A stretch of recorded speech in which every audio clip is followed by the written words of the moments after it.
mitos, fatos. Vamos conversar sobre órteses na neuropediatria?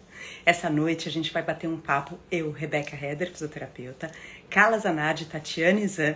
Vamos conversar sobre órteses, tudo que envolve esse universo da base de suporte, desde a avaliação até o raciocínio clínico para prescrição, confecção e ajuste das órteses de vários tipos, órteses de membros inferiores na neuropediatria. Vou aceitar a turma. E vocês também vão mandando aqui nos comentários que a gente vai adequando as conversas aqui e vai colocando todas as dúvidas. Tati e Carla estão terminando de entrar.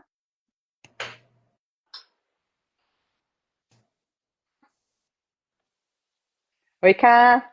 Oiê, boa noite, pessoal, tudo bem? Boa noite, Tati. Tudo bem, gente? Tudo bom? Bora que a gente tem 1 hora para fazer caber um mundo de assunto, né? Que a gente adora, e quando a gente gosta de falar do assunto, a gente vai se perdendo aqui na conversa. Porque, pessoal, antes de vocês entrarem, que a gente recebeu algumas dúvidas já na caixinha ao longo da semana. Então, a gente vai começar com essas dúvidas que entraram, e daí a gente vai depois colocando aqui, conforme o pessoal vai colocando nos comentários. Eu apresentei vocês, Ótimo. mas vocês querem dar um apanhado, assim, onde vocês caíram para olhar para PES, base de suporte, e começar a falar um pouquinho disso, que talvez quem não conhece, que sabe que a gente trabalha juntas, enfim, então pode se apresentem rapidinho e a gente já começa as dúvidas. Então, eu sou a Carla Zanardi, fisioterapeuta neurofuncional, uma apaixonada pela base de suporte e adequação da base de suporte. Tenho o privilégio de trabalhar com essas duas feras, que além de amigas eu admiro muito, e um assunto que estamos aí há muitos anos, né, estudando e aprofundando, e a ideia é trazer um pouquinho para vocês, né, a nossa jornada aí de longos anos nessa caminhada do melhor alinhamento e melhor base de suporte para os nossos pacientes. Oi, gente. Bom, eu sou a Tatiane, fisioterapeuta neurofuncional. Também, assim, privilégio compor essa equipe da Clínica Espaço 7. A minha história da Carla acho que se confunde um pouco, porque a gente entrou nessa jornada juntas, né, Cá? Lá em 2019, quando a gente foi, 2018, quando a gente foi no primeiro 2018. encontro da Billy, da Beverly Kuzik de gesso seriado lá nos Estados Unidos, e a gente voltou com a cabeça assim fervilhando, falando, nossa, não temos pés. E o que são esses pés, não é mesmo? A formação do fisioterapeuta deixa muito a desejar quando a gente fala de pé, de base de suporte, não só na criança, né? Pés típicos, quiçá, de crianças com distúrbio do desenvolvimento. Então, nossa, a gente voltou assim, enfim, sedentas por mais e estamos construindo esse raciocínio ao longo desses anos todos juntas. Fomos para sanar dúvidas, sanamos algumas, voltamos com, né, outras tantas e estamos aí discutindo nesse grupo maravilhoso que formamos. Exato, eu acho que é um assunto infinito, né? Quando a gente discute, né, desde ministrar curso até discutir com colegas, com equipe, a gente vê que existem linhas, eu acho que isso que a gente vai abordar quando a gente provoca no título mito e fato, né? A gente vai trazer o que é fato não porque eu, Rebeca, ou a Carla ou a Tati acham, o que as evidências trazem, e quais são os mitos que cercam isso. A gente recebeu, principalmente dos fisioterapeutas, mas de alguns pais também, algumas dúvidas. Pode dormir de órtese? Pode andar com órtese fixa, articulada, tênis, enfim. Todos esses mitos que permeiam, às vezes dúvidas que permeiam esse universo. Vamos pensar no que a gente começa. Não vou começar na articulada, hein? Minha Nossa, Vamos começar com menos polêmica. Vamos lá? Ó, minha filha tem 3 anos. Ela está já na ponta dos pés. Não deveriam ter indicado órteses? pergunta difícil, né? Eu acho que faltam algumas informações nessa pergunta, Sim. né? Pensando assim, me parece um caso de marcha equinoidiopática, talvez. A gente sabe que, né, a tendência do equinoidiopático até os 3 anos, né, a criança começa, né, a andar na ponta dos pés e permanece, mas existe uma grande chance de depois dos 3 anos, se for realmente, né, o equinoidiopático, a marcha na ponta dos pés idiopática, ele tem uma tendência de depois dos 3 anos essa marcha, né, melhorar por si só, sem a necessidade de nenhuma intervenção. Com 3 anos, se ela permanece, né, mais de 90% aí, mais de 80% do seu dia, das suas funções andando na ponta dos pés, a gente tem outros tratamentos, né, que não necessariamente as órteses. A gente tem o gesso seriado, a gente deu um curso muito interessante aí, né, de tratamento na marcha da ponta dos pés, e é um assunto amplo que a gente poderia fazer outra live, mas existem outros tratamentos, a gente precisa de uma avaliação detalhada para entender o motivo dessa ponta do pé, e aí as causas, né, a gente pode ser tanto questões sensoriais, comportamentais, pode já, né, apresentar algum encurtamento que aí seja necessário, talvez um tratamento com gesso seriado, ou muitas vezes cirúrgico, né? 3 anos, acredito que não, mas a gente tem outros tratamentos aí para pensar na marcha na ponta dos pés idiopática. Ela não falou se essa criança tem algum diagnóstico, paralisia cerebral, mas me parece um caso de marcha em equino idiopática. Eu acho que é interessante destacar isso, né, Cá, que você falou quantos por cento do dia. Se a gente está falando de idiopático, e se alguém não conhece esse termo, né, então não tem uma causa definida, não tem um fundo de uma condição de saúde neuromuscular, neurológica, mas tem essa causa definida, então quantos por cento do dia essa criança de 3 anos ainda está passando na ponta dos pés? Eu acho que Aí muitas vezes. é. Eu acho que é uma Pode falar. atenção dessa mãe, eu acho que é algo que chamou muita atenção dela. Então, eu sugiro uma avaliação com um especialista, né, para fazer uma avaliação detalhada aí. Se chamou atenção, é porque provavelmente ela passa muito tempo na ponta dos pés. Normalmente é né, esse É. sininho aí E esse que os especialista pais. seria fisioterapeuta ou médico ortopedista pediátrico, né? Exatamente. Destacar isso. Tati, quer Exatamente. acrescentar alguma coisa Eu dos vou, três eu anos? vou, na verdade, do outro lado, né? Pensando, então, já que a gente não tem informações, a gente pode criar um mini caso aqui, pensando que essa criança tem algum distúrbio do desenvolvimento, né? Algum comprometimento neuromotor. E isso é uma dúvida muito recorrente quando a gente pensa em quando começar a ortetizar as nossas crianças, por exemplo, com paralisia cerebral, né? A discussão é sempre, poxa vida, mas a gente vai colocar uma órtese, uma criança tão novinha, com um ano e meio, nesse caso um pouco mais tardio, 3 anos, ela não vai ter oportunidade de desenvolver o pezinho, né? A órtese vai criar uma Para barreira, aquecer. exato, vai criar Encurtar. vai Algo criar que uma tá. barreira, vai criar uma barreira sensorial, enfim, né? Tantas coisas que a gente sabe que é importante de fato uma criança estar com o pé descalço, mas a gente tem que lembrar que essas crianças, elas infelizmente não tiveram essa oportunidade. O pé não desenvolve quando a gente começa a ficar em pé. O pé desenvolve muito lá atrás. E o desenvolvimento atípico de uma criança, por exemplo, com paralisia cerebral, ele também começa lá atrás, né? Então, eu sempre falo e discuto com colegas que, assim, se você observa que essa base de suporte ela está desfavorável para o restante das funções, tá tudo bem a gente realmente estabilizá-la da melhor forma e correr atrás desse pezinho de outras maneiras, em terapia, orientação com os pais, mas que, na verdade, a base de suporte mais alinhada no custo-benefício, na nossa balança de indicação de órtese, vai fazer muito sentido para essa criança, pensando no que ela vai ganhar com isso, né? De alinhamento, de melhor biomecânica, de melhor controle postural e afins. Eu acho que você puxou um gancho interessante que deveria até ter sido a primeira pergunta que a gente trouxesse aqui, né?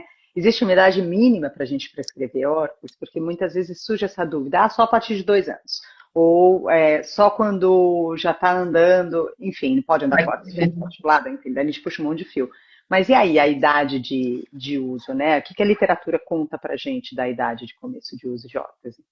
Então, é muito restrito, Rê. A gente não acha na literatura um momento certo. E por isso que eu acho que tem muito tabu com relação a essa questão de ortetização antes dos 2 anos, né? Porque, digamos assim, que dos 12 aos 24 meses é quando a criança começa a ficar em pé e andar, e aí ela começa a formar o pé. De novo, essa formação ela acontece muito antes e muitas vezes as crianças não têm essa oportunidade. Então, permitir que essa criança pise em qualquer base de suporte com essa desculpa de que ela está formando o pé, fortalecendo a musculatura intrínseca, fazendo um bom uso do feedback sensorial que ela está recebendo desse pezinho, é meio que uma utopia, porque esse pezinho de fato não oferece para ela tudo o que um pé típico ofereceria. Então, de novo, a gente percebe que o melhor alinhamento vai favorecer outras questões funcionais, vale a pena na nossa balança ortetizar o quanto antes. Você muda a história de uso dessa criança, né? Você vai dar mais oportunidades. Muitas crianças chegam nos, né, 12 meses ali próximo do ano e realmente não, né, as terapeutas, os pais não conseguem colocar essa criança em ortostatismo justamente por uma base de suporte que já está inadequada. né? Então, às vezes, eles, né, deixam de vivenciar, né? A gente coloca todo mundo em pé, a Rebeca fala muito disso, né? Rê, eu acho que você pode falar um pouquinho disso também. Mas muitas deixam, né, de aproveitar esse momento justamente por uma base de suporte tão inadequada que elas não realmente não conseguem, de fato. Então, quanto antes a gente intervir, a gente antes muda a história de uso dessa criança. E Realmente. acho que é uma coisa importante a gente destacar, né? A gente sempre fala, bora ficar em pé, é importante ficar desde os 9 meses, enfim. Mas como em pé está, como esse corpinho está encontrando o chão, e as respostas não são somente uma ponta de pé. As consequências, elas vêm em estruturas subjacentes. E, além disso, quando a gente olha para outra ponta, uma criança de 4 anos de idade, 5 anos de idade, que já se habituou a uma marcha né, enfim, todos os desvios de marcha que a gente tenha, já naquele pezinho, porque sem órtese ela não saía do lugar, o custo disso é muito grande. E acho que um principal ponto para a gente trazer, que não é tudo ou nada, a gente não tem que ficar na dicotomia, indica órtese, não indica órtese. Parece que colocou, não tira mais, só tira para tomar banho e depois coloca. Não é isso. Então, a gente entender dose de uso, quais momentos de uso e quais momentos da exploração do pé descalço, isso acaba saindo desse mito de que vai enfraquecer o pé, porque se colocar órtese o pé vai ficar fraco, e isso a gente depois pondera, né, o que, que é um músculo forte e um músculo espástico, que são coisas diferentes, mas que a família entenda que a prescrição da órtese, a indicação dela, ela deve vir junto à orientação do tempo de uso, os momentos de uso. Porque Exato. senão parece que apavora, né? Então, assim, puxa, vou prescrever a órtese agora já ele com 1 aninho e depois nunca mais ele vai tirar. Vai ter que ficar a vida toda de órtese, quanto mais tarde prescrever, melhor. Acho que alguns pontos que a gente precisa trazer desse É, é, pensamento, às vezes o medo é das famílias. É a órtese certa para o momento certo para o paciente certo, né? É muito específico. Né? Cada criança vai precisar de um tempo de órtese num tempo específico. E isso vai mudando, né? Não necessariamente a primeira órtese que ele vai permanecer usando. Isso é bem variável, a gente precisa levar em consideração. Exato. Quando você faz a prescrição da órtese, quando a gente faz uma avaliação para prescrever uma órtese, nessa avaliação você deixa embutido ali o seu objetivo. E aí o uso da órtese, a dose da órtese vai de encontro a esse objetivo. Então, se é, por exemplo, para uma melhora de padrão de marcha, a criança vai usar enquanto ela estiver na marcha. Postura, prevenção de encurtamentos e deformidades. Então, cada avaliação ela vai ser direcionada de acordo com o seu objetivo e, consequentemente, o resultado dessa avaliação vai ser a conduta e a orientação do uso. E acho que a gente entender que as fases de vida também vão mudando muitas vezes a estratégia de correção. Então, o tipo de órtese, desde vários detalhes até ser uma SMO, uma fixa, uma articulada, ela pode mudar. E isso não quer dizer que melhorou ou piorou, isso não necessariamente a meta. A gente falar de O que tempo de uso. Pode eu acho falar, que quando cara. você falou melhorou, piorou, acho que você pode puxar o gancho aí da articulada, né? E da Eu fixa. ia A deixar gente, articulada para depois do dormir, mas a eu gente só ia tem. falar porque a gente Eu está falando acho. de dose, eu ia falar assim, e aí, né? Daí é bom dormir, quanto mais tempo ficar com a órtese, melhor. Tem uma pergunta que veio, pode ou precisa dormir de órtese? Gente, assim, eu acho que a qualidade dos nossos pacientes, quando a gente pensa em pacientes com síndromes, pacientes, né, com paralisia cerebral, o sono é importantíssimo, né? É regenerador. E quando eles dormem com a órtese, né, isso pode prejudicar a qualidade do sono. E assim, lembrando o que a gente quer com a órtese, qual é o objetivo? Não é melhorar o desempenho no ortostatismo, na marcha, melhorar a participação dele em vários contextos. Então, assim, se essa criança usa muito bem a órtese para os objetivos certos, né, de acordo com a prescrição e avaliação, ele não precisa dormir de órtese, né? É extremamente desconfortável, muitas vezes prejudica o sono e não tem grandes benefícios. A gente sabe que quando Ah, a gente pensa, mas vai prevenir encurtamentos e deformidades, né? A a nova que tá literatura não aí, fala isso, a nova que tá aí para mostrar pra gente que assim, né, a gente não tem nada ainda falando que promove, né, enfim, né, é, não vai ter impacto aí no futuro pensando em encurtamento e deformidade. A gente só usa a órtese para dormir em casos muito específicos de pós-operatório, né? Quando o médico, ortopedista pediátrico, né, num pós-operatório específico, vai solicitar que esse paciente durma de órtese para um objetivo específico desse pós-cirúrgico. Via de regra, não. Os pacientes não dormem de órtese. É extremamente desconfortável e eu não vejo benefício nenhum. Não sei se vocês têm alguma opinião não, acho distinta que a da minha. literatura não traz, né? Existem estudos que trazem esse posicionamento. Ela não traz nada de superioridade no dormir com órtese ou usar durante a atividade, durante a descarga de peso, durante o posicionamento e durante a marcha, né, Tati? Não, na verdade, assim, quando a gente estuda a órtese, a robustez de evidência é que a órtese, ela melhora padrões cinemáticos de marcha e funcionalidade, ponto. Prevenção de encurtamentos, deformidades, não é um resultado, assim, suportado pela literatura. Inclusive, é interessante, porque toda vez que a gente fala assim, vamos indicar essa órtese para esse paciente para garantir que ele não vai encurtar, que ele não vai deformar, que ele não vai... E realmente não é a melhor, digamos assim, a melhor estratégia pensando usar a órtese pensando somente nisso. Então, não faz sentido algum se a gente quer prevenir encurtamento de deformidades usando no sono, né? A órtese ela não tem esse papel, ela sozinha não vai fazer esse verão todo. E acho que quando a gente pensa em encurtamento e deformidade, a gente lembra, isso não vale só para tornozelo e pé, né? É um gerenciamento 24 horas, é o olhar dos momentos da postura, né? Qual que é uma postura ruim? Aquela que a gente passa muito tempo na mesma. Então, Exato. o momento de uso, o tempo de uso, a dose de cada atitude postural é o que vai contar mais para o desenvolvimento de uma deformidade. Então, às vezes, o paciente pode não utilizar a órtese sentado, porque lá ele tem uma adequação ok, de base de suporte.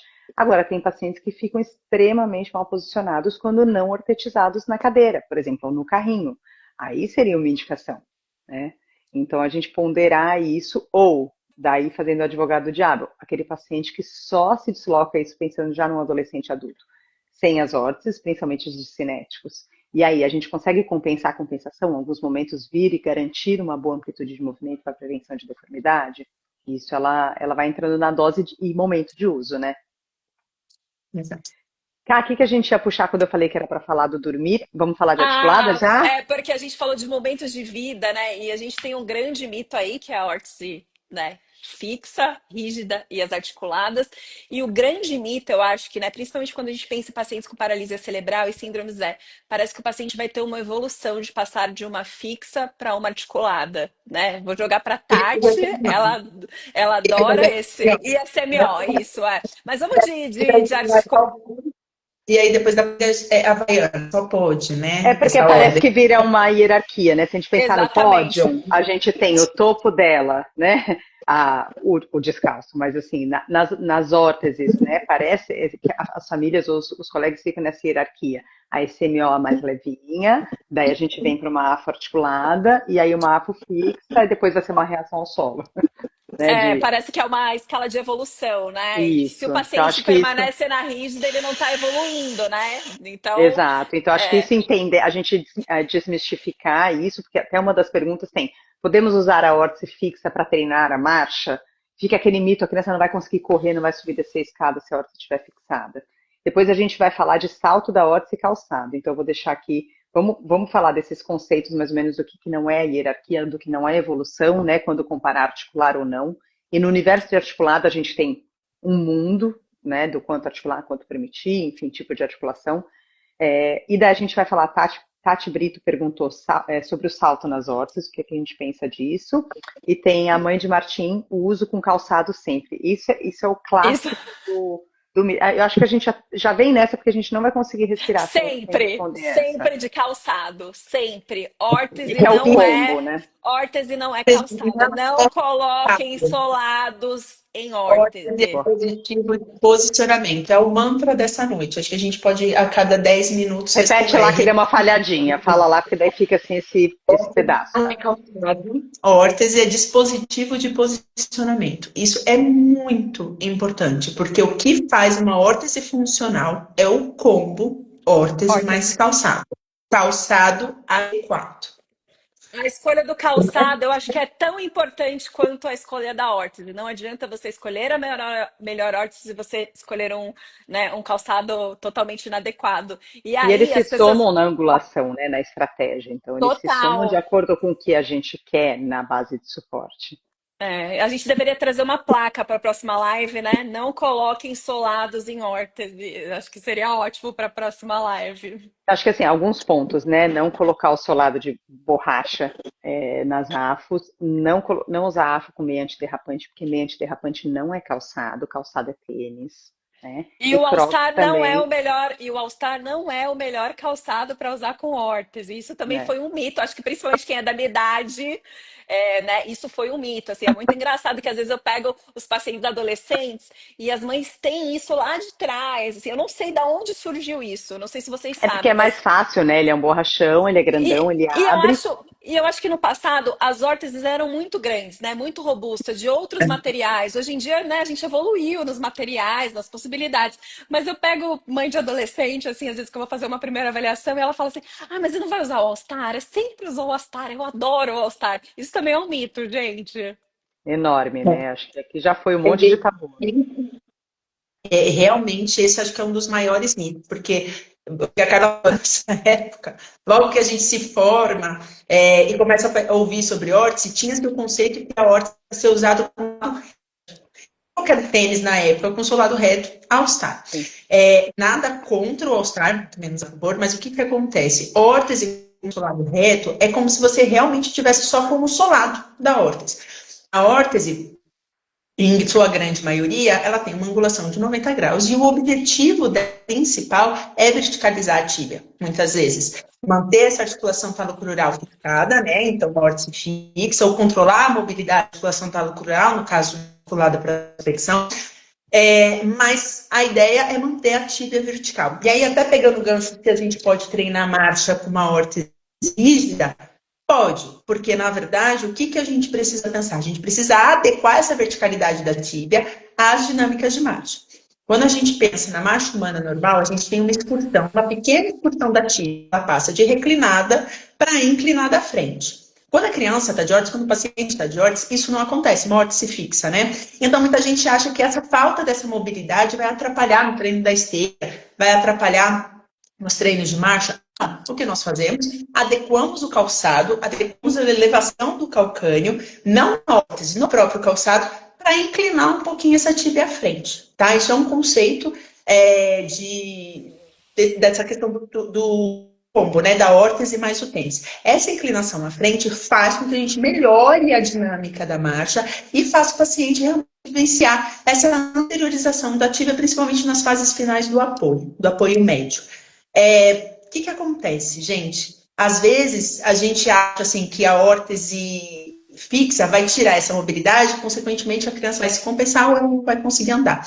Primeiro ponto, a gente faz a equação. Segundo ponto, a amplitude de movimento que acontece entre reclinação e inclinação da tíbia é pequeno, cerca de 10 graus, mais ou menos. Então, é por bem, se a órtese fixa for mais indicado, manter a indicação da órtese, haverá outras compensações nas outras articulações. Se a criança vai fletir um pouquinho o joelho na hora de fazer a fase de balanço, ela vai fazer um pouquinho mais de flexão de quadril na fase de voo de balanço, e não haverá um prejuízo funcional, muito pelo contrário. De novo, custo-benefício da órtese balança. Então, para essa criança é mais importante a gente garantir a verticalização da tíbia, porque ela tem uma tendência a agachamento, ela não dá conta do controle da tíbia nesse momento da fase de apoio médio, então faz sentido a gente fixar isso e compensar com um pouquinho de inclinação ou não.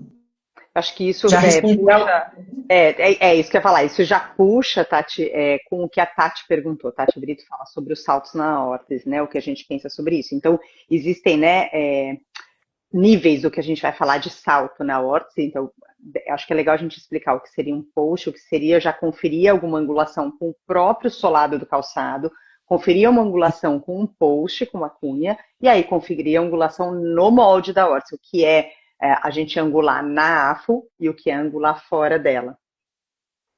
Tá, então, o salto, ele tem, né, objetivos. Então, se for um salto compensatório, significa que a órtese está angulada, né? E nós somos extremamente a favor de angular a órtese, porque não é para todo mundo uma órtese a 90 graus. Aliás, é para pouquíssimas pessoas a órtese a 90 graus. Pouquíssimas Tem pessoas, né? da Kyra Kenny que fala exatamente isso. Ela avaliou, sei lá, acho que umas 18 pés, e desses 18 pés, quando foi feita a adequação da angulação, ela percebeu que nenhum dos 18 pés permaneciam numa órtese a 90 graus. Todo mundo precisava de uma angulação. Então é acho isso. Que isso é importante a gente lembrar. Ô, Tati, Só te interromper rapidinho. Tira o seu Wi-Fi, porque às vezes está dando umas falhadinhas. Não sei se para cá tá também, se para todo mundo. Tá, Ai, tá sim, eu tô tendo Tá dificuldade dando de uma escutar. granulada na sua imagem e no seu áudio. Daí se tirar o É, Wi-Fi, a ai. gente eu acho recebe. que você estava falando eu acho que vale repetir esse estudo da Elaine, Isso, né? Que ela pegou dá um. 19, 18, ela pegou, e aí nenhum realmente funcionava a 90 graus, né? Todos precisavam de um salto justamente para angular, né? Desempenhavam melhor a marcha quando colocado um salto, né? E às Esse vezes, quando a artigo é gente bem se legal. ingessa no raciocínio dos 90, infelizmente a gente acaba perdendo alguns pacientes que vira o tudo ou nada. Então a criança não consegue, ela chora, a órtese não é para machucar. Ela está machucando, algo de errado está acontecendo. E aí acontece um abandono do uso delas, porque você está impondo uma amplitude, uma angulação que não é tolerável ou ela vai ser compensada em estrutura subjacente. Então vai agachar na marcha porque você impôs 90 graus de tornozelo. O joelho vai se compensar, algo vai acontecer que o paciente não sai do lugar. Meus pais trazem, meu filho não anda quando está com órtese. Tira a órtese, sai correndo, saltitando. E aí, a gente quer o movimento da criança andando ou a gente quer um tornozelo estável? E Como a aí gente desenvolve existe esse aquele raciocínio? outro mito, né? Eu vou colocar salto, vou angular essa órtese e eu vou provocar um encurtamento, né? Encurtamento. Na verdade, assim, esse encurtamento provavelmente já existe. O que a gente sabe é que muitas vezes quando a gente angula a órtese, depois de um tempo, funciona mais ou menos como gesso seriado, você vai seriando. E aí ela ganha alongamento quando você coloca esse salto, né, Tati? Isso que a gente observa, você não vai encurtar, né? Provavelmente esse encurtamento já existe. Você vai machucar essa fibra muscular fazendo hiperalongamento para deixar esse pé a 90, né? Eu acho que isso é importante também a gente falar. Exatamente isso. Ninguém gosta de viver em alongamento, né? E o músculo também. Nenhuma criança vai se incomodar, o músculo vai se incomodar, então é isso. E muitas vezes, assim, o que acontece, né? A criança está sem a órtese, ela anda com o pezinho apoiado no chão. Aí coloca a órtese a 90 graus, ela vai para ponta de pé. Aí o vilão da história acaba na órtese. Eu julgo que quem seria o vilão foi quem decidiu a angulação para 90 graus. Exato, exato. Eu acho que a gente é um assunto que a gente destrincha um monte, né? Já fazendo a ponte do que a gente vai ter do curso no próximo mês, que foi um dos motivos da gente abrir essa live para destrinchar alguns mitos. Então, vai existir esse curso justamente para a gente destrinchar, desde o raciocínio clínico para molde, para prescrição, avaliação, prescrição e molde de órtese. Acho que isso é um universo para a gente discutir. Eu vou puxar aqui para a pergunta da Day. A Day já fez alguns cursos aqui na clínica com a gente. Boa noite, maravilhosos, querida. Um beijo, Day. Veja um problema quando uma criança M tem que usar órtese e o pé que tem a órtese tem o calçado maior para adequar a órtese. E o pé não ortetizado usa o calçado maior também. Isso atrapalha na marcha, atrapalha com certeza. Quando a gente pensa em comprometimento unilateral, né? Precisa ortetizar os dois pés? Não precisa, precisa comprar dois pares de tênis, vamos falar disso, que acho que isso é um assunto que interessa muita gente aqui. Quem chegou agora, pode mandar sua dúvida, que a gente tem algumas dúvidas que vieram na caixinha e outras a gente está respondendo conforme entra no comentário. Quem quer falar de M2 calçados, um calçado só? Quem sofre? É, Um pé fica apertado, o outro fica grande demais. É que depende, né? Eu acho que depende do caso. A gente tem muitos M's que já tem uma diferença no próprio pé. Então, muitas vezes, quando você dá a órtese para o pé M, né? Ele já tem uma diferença de tamanho, de estrutura. Então, quando você coloca a órtese, né, no pé Mzinho, não necessariamente você precisa comprar um calçado muito maior e aí vai se adequar ao tamanho, né? Quando existe essa diferença. Pensando em quadril, né? Na altura, vou colocar a órtese, vai ficar mais alto. A gente também tem uma diferença quando a gente pensa em quadril. É claro, vai depender de avaliação. O mundo dos M's também né?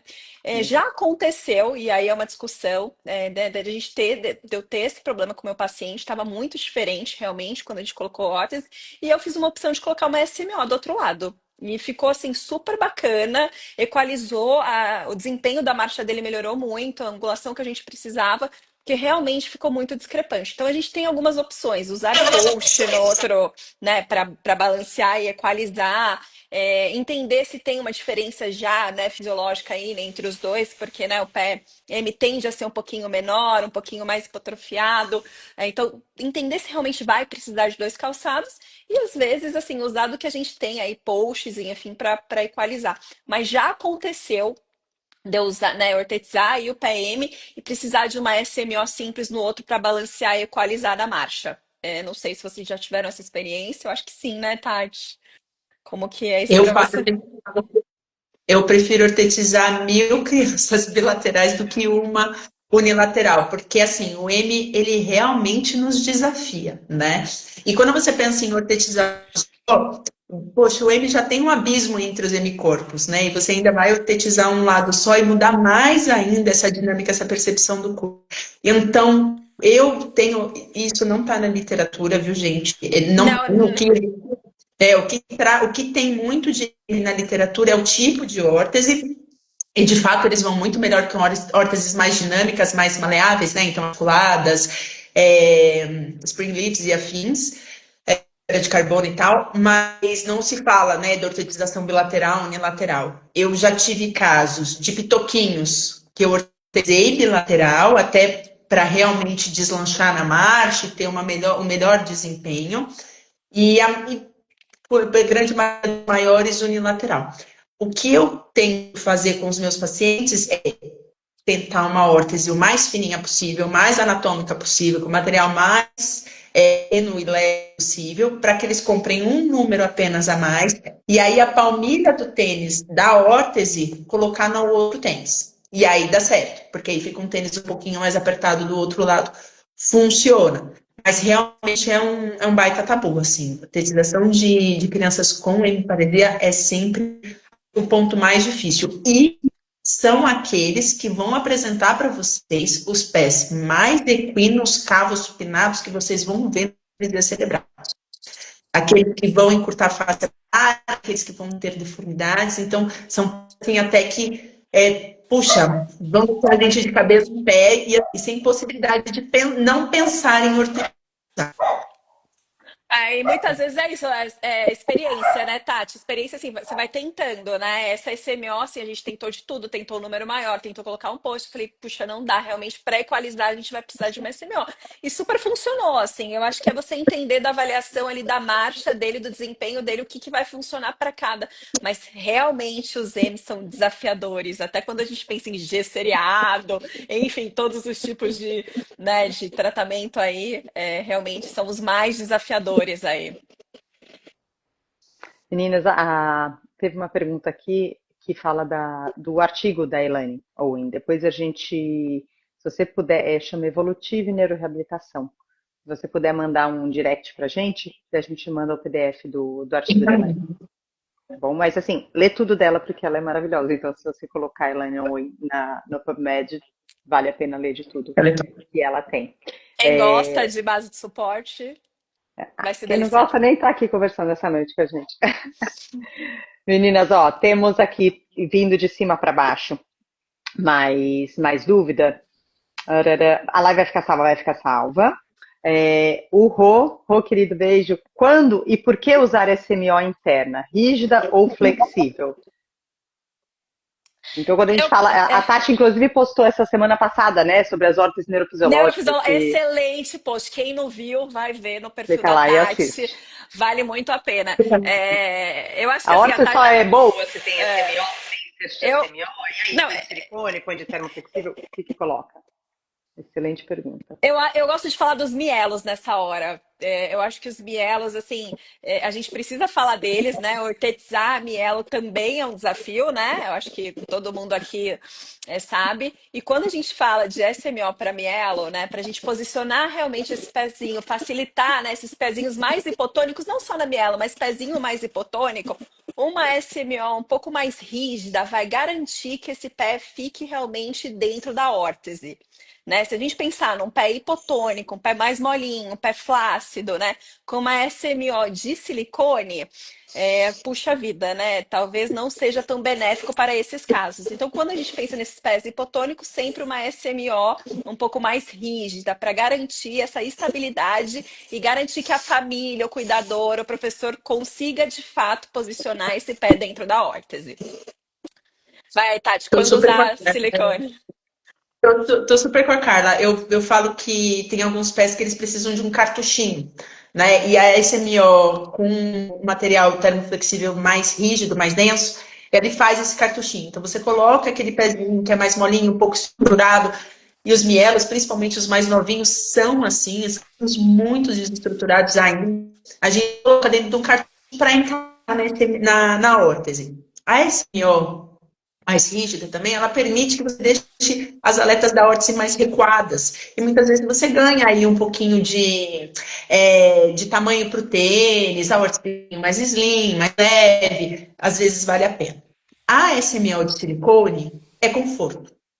Ela não tem possibilidade de posicionamento. Tanto é que muitas vezes até assim me perguntam lá na clínica, né? Tá, a SMO é de silicone, pode pôr tira antivalgo, antivaro? Pode, porque Mas a SMO vai responder a essa tira. Agora, uma SMO rígida, não adianta uma tira antivalgo, antivaro fora da SMO, porque ela não vai responder, né? Tem Entender que já são um materiais diferentes, né? Que um é submetido à deformação, o outro não. Então, o silicone ele se deforma, a Exatamente. tira vai deformar o material. De termoflexível não vai deformar.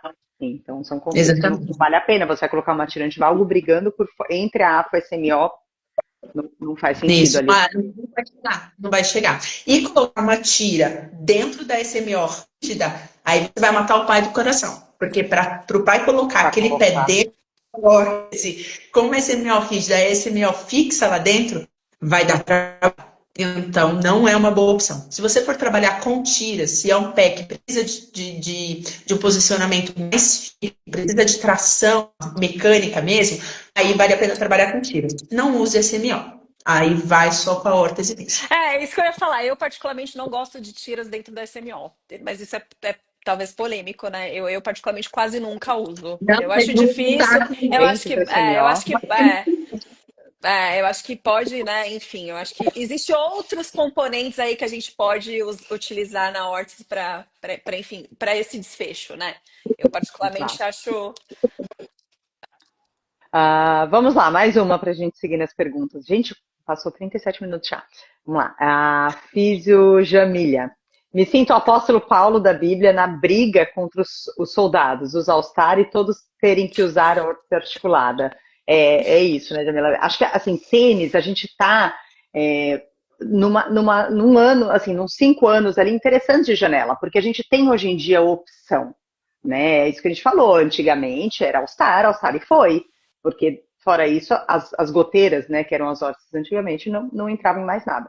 Hoje em dia a gente tem um universo de tênis, mas também entender o que é, né, as sandálias ortopédicas, os tênis, quais tênis, não precisa ser necessariamente um tênis para utilizar com órtese. Então, e não precisa e não deve E ser o nem, e all-star ou nem, pro. e nem sempre né, a gente, eu acho que bacana que a gente começou esse movimento das marcas olharem para esse público, né? É, Mas nem sempre esse tênis que foi feito para usar, né, a órtese vai ser o melhor para aquele paciente, para aquela biomecânica, né? Então, assim, acho que Para primeiro. pensar numa dica, desculpa, Cá, fala. Não, acho que assim, primeiro a gente começa e depois a gente melhora. Acho que essa trend, né? Eu acho que a gente está começando com esse movimento e agora a gente olhar para, né, esses tênis Sim. para usar com órtese de uma forma um pouco mais biomecânica, mais funcional. E qual é esse tênis? Qual a estrutura dele, né? De tecido e tudo mais. É exatamente isso que a gente pensa, né? Quando a gente existem tênis para órtese, existem tênis ótimos, tanto nacionais quanto importados, fábricas nacionais. A gente vai sempre ali direcionando, mas qual o formato do tênis? O que você quer conferir, o que você quer complementar no combo. Órtese com tênis é esse raciocínio, e isso a gente vai destrinchar no curso horrores, já fazendo essa ponte para a gente falar de curso. Só para não perder a dica, entre aspas, mais uma dica geral. Pegou o tênis para utilizar com órtese, tira o palmilha. E às vezes a gente acha que o óbvio não precisa ser dito, mas precisa ser dito, porque muitas vezes os pais chegam, compraram um calçado maior porque não entrava. Tira a palmilha, já está utilizando a AFA, a palmilha ela é conforto, aquela palmilha dentro do tênis convencional. Então, quando você tira, muitas vezes você não precisa aumentar o tamanho do calçado. Só para não deixar passar essa dica. Quando utilizar a órtese fixa, já que a Araújo está perguntando, Vai lá, Tati, quando Então, utilizará? versus articulada, né? Eu sempre falo, quando eu vou falar sobre isso, eu sempre falo que eu ouvi nas aulas, né? Na dúvida, não articula. fala de Eu, novo que eu, cortou, que deu uma falhadinha na sua internet de novo, Tati. Na dúvida, não articula. Na dúvida, articula, né? O que eu ouvia antes nas aulas de profissionais assim gabaritados que trabalhavam com reabilitação há muito tempo, com crianças há muito tempo. e que ainda Olha só, funciona, que ainda funciona. olha só, o que a gente tem que pensar. né? O porquê que essa criança vai usar essa articulação. Esse é um ponto. A gente tem a possibilidade de articular uma ordem tanto para flexão plantar quanto para flexão dorsal. É porque assim, né? Mais culturalmente aqui no Brasil, a gente tem órteses para a flexão no dorsal e que inibem completamente a flexão plantar. A criança que tem a possibilidade, né, o paciente que tem a possibilidade de controle satisfatório da tíbia da posição reclinada para a posição inclinada ou da posição vertical para a posição inclinada na fase de apoio médio, ela tem sim indicação para uma órtese articulada. Regra. Preciso trabalhar sempre com 100% da articulação? Não, eu posso montar articulações com bloqueio. Então, a criança ela consegue trabalhar com 5 graus de inclinação. Consegue manter essa tíbia num controle adequado, 5, 7 graus. Ou ela precisa dessa anteriorização da tíbia de 5 a 7 graus para que ela faça um bom to-off, né? Um bom to-off. Ela possa desprender melhor o pé do chão e sair da extensão do joelho para a flexão do joelho e entrar na falange. Então, faz sentido eu trabalhar com uma articulação, mas com uma limitação. Órteses fixas para crianças que realmente precisam da verticalização da tíbia, principalmente aquelas que aceleram muito a tíbia na fase de apoio médio. Marching Crouch, por exemplo. Super contraindicado o órtese articulada. Os mielos maiores, principalmente, que tendem à posição de agachamento também. Então, esses são... É interessante que a gente mantenha essa tíbia vertical e compense essa falta de inclinação da tíbia com outros dispositivos, como órtese, tênis, posts e afins. Mas é isso. Se a gente pensar, a indicação principal da órtese articulada é essa. Daí, quanto de articulação vocês vão que a gente vai trabalhar, quanto de amplitude, a possibilidade, na verdade, de não trabalhar com uma órtese articulada, mas uma órtese dinâmica, aí a gente tem, nossa, milhão de possibilidades. Aí dia 30 a gente discute sobre dia isso. Dia 30 e 31 a gente discute sobre isso. E aí, puxando o gancho, quando a gente fala, né, da fixa articulada, dá para ir além. A Pamela está perguntando: olá meninas, poderiam falar um pouquinho sobre a de reação ao solo, quando indicar? A minha internet está falhando. Não é porque... a internet está falhando, tchau. Não é porque tem uma marcha em caucho que você vai indicar reação ao solo e ela magicamente vai empurrar aquela tíbia para trás. E ela é muito superestimada, a órtese de reação ao solo. Ela virou uma moda, né? Eu acho que veio uma moda. Porque eu acho que ela vem na hierarquia da progressão, né? Não consegue articular, mas vamos pôr a reação ao solo. Parece assim que toda criança que anda em crouch vai precisar de uma reação ao solo e isso vai resolver todos os problemas do mundo, né? A gente não sabe, existem outros componentes que precisam ser avaliados. Né? A gente ia adorar. Iria adorar, mas também assim, tratar marching crouch, a gente sabe também das dificuldades. Escolher uma órtese, né, adequada, angular, né, quais componentes utilizar para marching crouch, a gente sabe, né, principalmente nos mais velhos, né? A Rebeca adora pensar em envelhecimento, né? Realmente é muito difícil. E é difícil realmente ver que a reação ao solo, né, para os maiores, assim, que já tem um crouch, né, evidente ali, né, por anos de, enfim, polêmico também. Não é a resolução. Não é. Raros casos pré-indicados na reação ao solo quando a gente pega, né? Vamos avaliar um paciente, quantos por cento da nossa prática clínica a gente vê uma boa indicação de uma reação ao solo. Quantos vocês tiveram? Eu não tive nenhuma ainda. Boa? Boa, eu não tive nenhuma, confesso. Também não. A gente tem aquela operação de Romé que fala que se a marcha é em você aplicar uma órtese de reação ao solo. Então, eu falo que é mais um conceito, mas que permeia as ações de órteses no Brasil, porque é surreal, assim. Não tem como a gente realmente acreditar que uma canaleta anterior tem a possibilidade de empurrar o joelho numa marca de agachamento, que é multifatorial. A gente pensar na fraqueza de solo, também enfim, patelas altas, tem tantas coisas que podem acontecer numa marching crouch, que, né, encurtamento de flexores de quadril, que é muita coisa para colocar na conta de uma órtese só. Uma É, resposta fácil para uma pergunta extremamente complexa, né? E geralmente a ex- gente vê nos DIS adolescentes, né? É Nos o mais velhos. clássico. Os DIS, sobrepeso, adolescente, órtese e reação ao sol. E Daí é ela o tá lá e ela combo da tragédia continua. do Crouch. Exatamente, é o combo da É o combo tragédia. da Ela tragédia. continua em crouch com aquela órtese que não está tendo benefício nenhum no desempenho da marcha. É. E precisa compensar em algum Exato. lugar dela, daí vai ser um desastre biomecânico de empilhamento, né? Vai ter o flexo de joelho, porque ela não cursa, aí ela vai para antepé, para apoio de antepé, então ela vai fazer um equino com alta reação ao solo, aí vai projetar o tronco anterior, e daí se a gente quiser o desastre maior, aí tem um andador anterior, né? Aí a gente fecha esse combo desastre. E tem, Então, ó, e tem um, e tem um paper bem bacana, também, já tem um tempinho, ele acho que é 2020, 2021, também mando para, deixo de repente, não sei, na legenda da live, acho que dá para fazer acho que a isso. gente pode colocar na legenda e quem, enfim, quiser em PDF, mandar um direct direto para. Um direct direto é ótimo, né? Mandar um direct para uma de nós, a A gente gente manda. manda.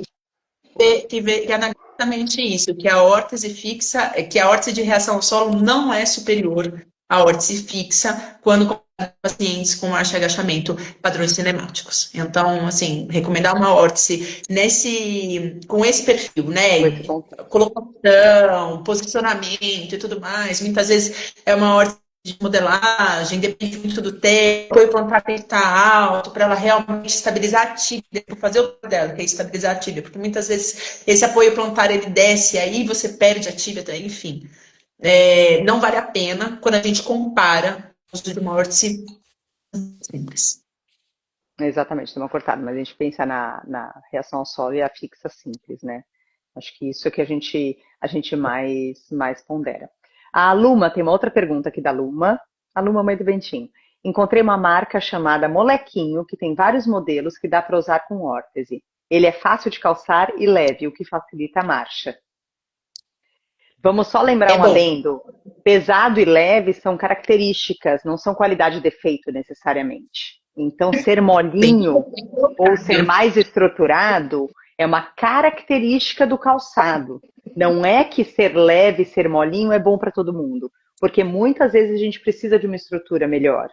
Então a gente tem que pensar para quem esse calçado, com qual órtese ele está sendo utilizada, para daí entender que essa característica ela vai conferir uma qualidade ou um defeito nesse calçado. E hoje em dia a gente tem, porque às vezes os pais vêm com aquela super de neoprene maravilhoso, que parece uma sandalinha, fala, ai que bom, facinho de calçar. Levinho, levinho. Levinho, né? E o calcânio tá lá sambando nele, porque o contraforte não existe, ele é um papel do tênis. Então a gente entende isso. Mas o molequinho é aquele cinzinha, né? Que, que foi lançado. Então, é o escolhido da molequinha, que a gente recomenda bastante até. É. Então, E e depende modelos para de quem, tela. né? Modelos e modelos, exatamente. Mas ele ser fácil Eu de calçar e leve, a gente entende que é uma característica muito boa. acho que pontos fortes do tênis, né? Contraforte, aquela parte de trás, ela precisa realmente ter estrutura. Então, os tênis que são de tecidos, neoprenes e afins, não tem. Então, seria uma boa opção, independente do solado. Esse contraforte, ele precisa ser profundo. E até por isso, um dos motivos que a gente às vezes tira a palmilha, para ganhar mais profundo. Você ganha Profundidade. número, mas não tem profundidade também. Porque o calçado ele precisa abraçar a órtese. Calçado raso deixa a órtese instável. Consequentemente, a criança em cima dessa órtese também fica instável. Então, isso é um ponto de pensar. Que mais? Velcro ou cadarço, o que o coração mandar. Mas, de fato, o velcro realmente é muito mais fácil de colocar. Os tênis que têm mais corinho do que espuma também são melhores, porque a gente entende que eles vão ser mais firmes. E o solado, ele precisa ser um solado firme. Solados de borracha muito levinhos, para usar com órtese, eles são solados que vão deformar muito rápido, que eles vão se acabar muito rápido, então é um tênis que vai perder a sua estabilidade muito mais rápido e eles realmente vão conferir estabilidade. Então, é como se a criança estivesse pisando numa coisa fofa. Então, mais estável, mais firme possível são os melhores. Exato. Eu estou sem perguntas aqui, acho que a gente respondeu todos os Acho que a gente tem comentários, mais uma que mas tem mandaram mais. o que avaliar quando recebo minhas Ah, é órteses, né? verdade. Não, a gente tem Principalmente. mais 5 perguntas das caixinhas. Vamos ver se dá Uau! É, tempo. acho que Que a vocês gente tem falam essa. demais. Brincadeira. Vamos lá, ó. Quais aspectos da avaliação. Não, tem um. O que avaliar quando eu recebo a órtese? E outra pergunta vai ser quais aspectos da avaliação serão abordados no curso. Então vamos pensar, o que avaliar quando recebe a órtese? Então, o colega Bom, chegou seu paciente com a órtese. E aí, o que que a gente faz? O que que a eu acho gente que olha na assim, órtese? primeiro, estabilidade, né? A gente tem que ver se essa órtese consegue parar em pé. Eu acho que isso é o principal. Então, nós, Eu ia fisioterapeutas, dizer disso. Se a recebemos. órtese não para em pé, por que que você quer que seu paciente pare em pé com ela? Exatamente. Então a gente vai ver se ela está equalizada, né? Eu acho que isso é o primeiro, a primeira coisa que você deve fazer. Segundo, Isso, se rapidinho, Kaique, é um ponto muito importante, porque muitas vezes o paciente não dá conta do melhor alinhamento, então te faz uma órtese de acomodação, mas independente disso, né, de acomodação, porque ela obedece ao alinhamento daquele paciente, mas independente disso, ela precisa estar equilibrada. equalizada, Isso é exatamente. Ela muito precisa importante. ficar em pé, né? As órteses precisam estar equalizadas. Se eu coloquei um salto na órtese, né? Respeitei a angulação daquele meu paciente, mesmo assim elas precisam estar equalizadas. Eu coloco elas numa superfície plana, elas precisam ficar em pé. Acho que Só segundo, que para é esclarecer para quem não está entendendo o que seria uma órtese ficar em pé sozinha, você pega o equipamento, você coloca sobre uma superfície lisa e alinhada, e aí você vai, eu não estou com nenhum pé de órtese aqui na mão, você vai colocar a órtese sem o paciente, pega o equipamento na sua mão, coloca numa superfície lisa, sem tênis, sem nada, e coloca a órtese em pé. Ela precisa parar em pé, não tem como você exigir que seu paciente se equilibre bem sobre uma base de suporte quando a própria órtese não para em pé. Então, estar equalizada é quando ela vem na equalização ou do termo flexível ou do próprio EVA na área de calcânio, porque o nosso ossinho do calcânio, ele é uma bolinha, mas a gente tem tecidos moles ao redor que, sob carga, eles se acomodam equalizando no solo. E a órtese, ela não vai ter esse tecido mole para se acomodar. Então, uma órtese concavada, ela é desleal com o paciente. A gente exigir equilíbrio para ele nisso. Ser equalizada, ela tanto em EVA quanto em termo flexível, é necessária essa equalização. Então, a gente vai observar que, independente da angulação prescrita, ela precisa parar em pé a órtese sozinha. E depois a gente vai olhar os outros componentes dela. isso assim, não pode abrir mão. Se você pegou a órtese, ela não está equalizada, ela cai, ou uma, né, delas cai, assim, essa órtese está totalmente inadequada, né? Não vai funcionar para o seu paciente. Eu acho que, segundo, entender se todos os componentes prescritos estão presentes na órtese, né? Checar tudo, aleta, tiras, SMO, materiais, né? Eu gosto muito de ver o peso da órtese também, né? Eu tenho essa mania de pegar e sentir o peso dela, mas principalmente ver se todos os componentes, né, que foram prescritos estão ali presentes na órtese. Eu acho que isso é importantíssimo. Terceiro, o comportamento do pé do seu paciente dentro da órtese. É quando você vai fazer, né, primeiro calçar o pé do seu paciente dentro da órtese. E aí, assim, né, eu acho que nesse primeiro momento você precisa calçar sem nada, sem Sem meia, com o medo. pé descalço e entender como o pé do seu paciente vai, né, se comportar dentro dessa órtese. Em ambos É, momentos, né, Cá, para destacar, ele sentado e ele sob carga. lembrar que assim, né? Claro, vai escorregar, então pensar na superfície que ele vai ficar em pé, né? Colocar o ambiente que permita você colocar o paciente em pé sem. Você vai, nesse primeiro momento, você vai analisar esse componente sem o tênis, né? Olhar o pé dentro da órtese, né? Olhei, tá tudo ok, né? Depois, é claro, a gente vai avaliar pontos de pressão, desconforto, depois com uso prolongado, e você vai orientar essa família sobre pontos de pressão e vai analisar isso junto com a família. Terceiro, né? Depois que eu avaliei isso, tá tudo bem. Eu vou colocar a meia, vou colocar a órtese e vou entender qual é o comportamento do pé desse paciente com o tênis. Vou avaliar o combo órtese mais tênis. Vou colocar esse paciente nas funções que eu quero, ortostatismo, marcha. E aí vou avaliar de fato a biomecânica do combo órtese mais tênis. Esqueci alguma coisa? Não, os alinhamentos.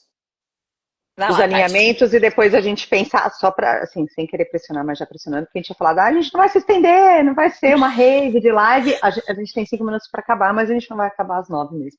É, pois é, 5 para as 9, não sou eu, é o relógio que está falando.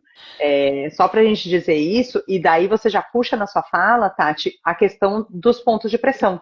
Então, o que a gente tolera de um vermelhinho no pé e o que já nos levanta a bandeira disso. Então, fala dos alinhamentos e daí já puxa tirou o órtice, está vermelhinho, quanto tempo a gente espera, quanto a gente observa, o que fazer, né?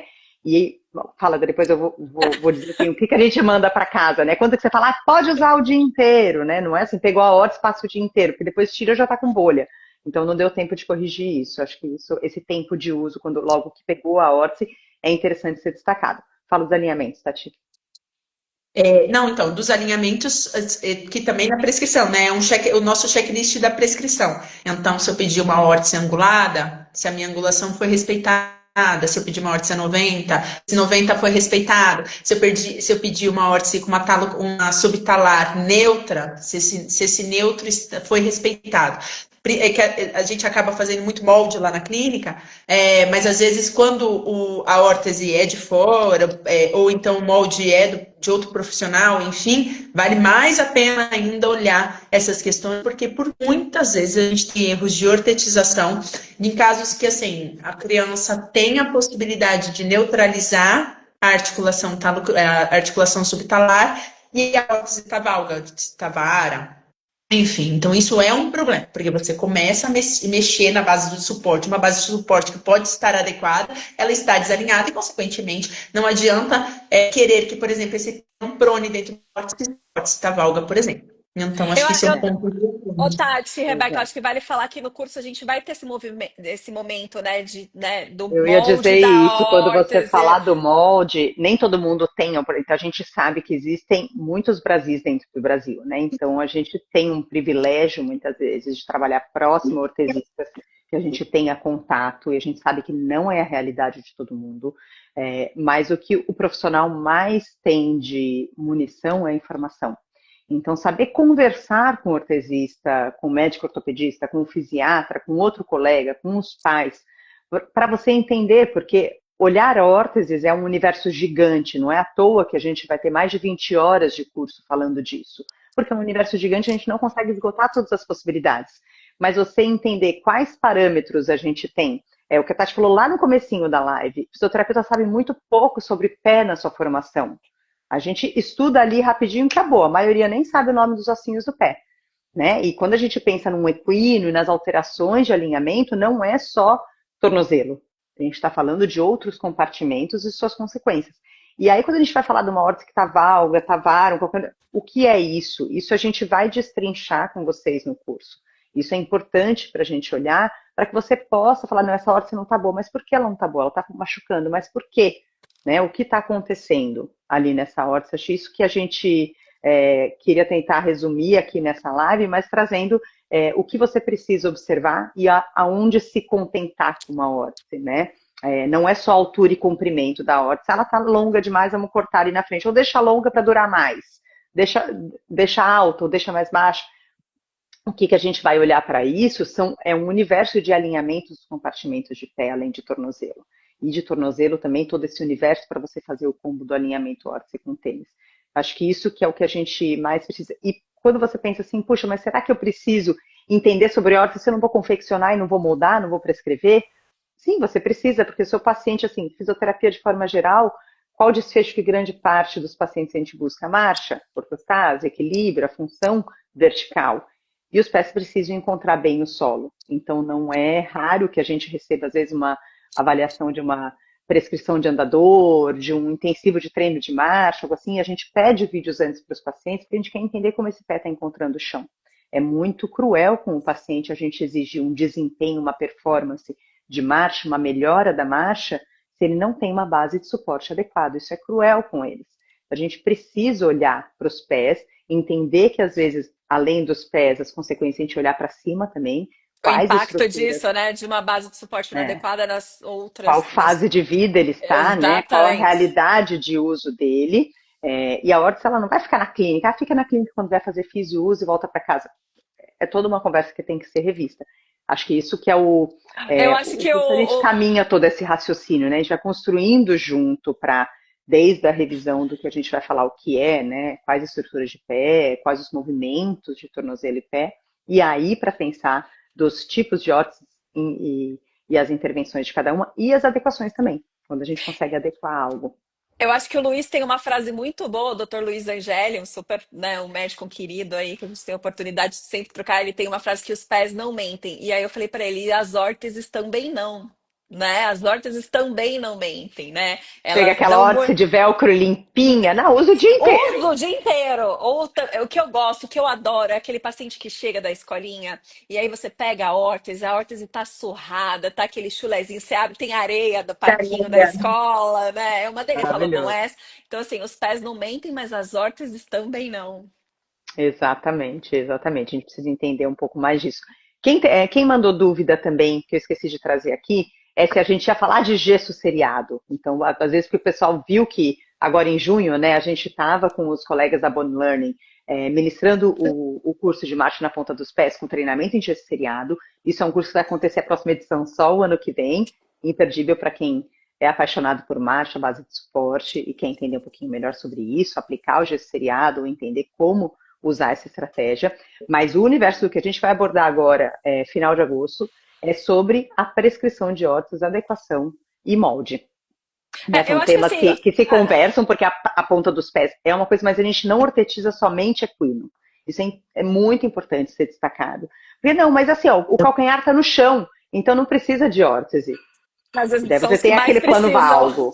É, É, às vezes, eu gosto de falar do gesso seriado, que muitas vezes quando a gente está com dificuldade, principalmente crianças mais velhas, de ortetizar, né, a criança não aceita, enfim.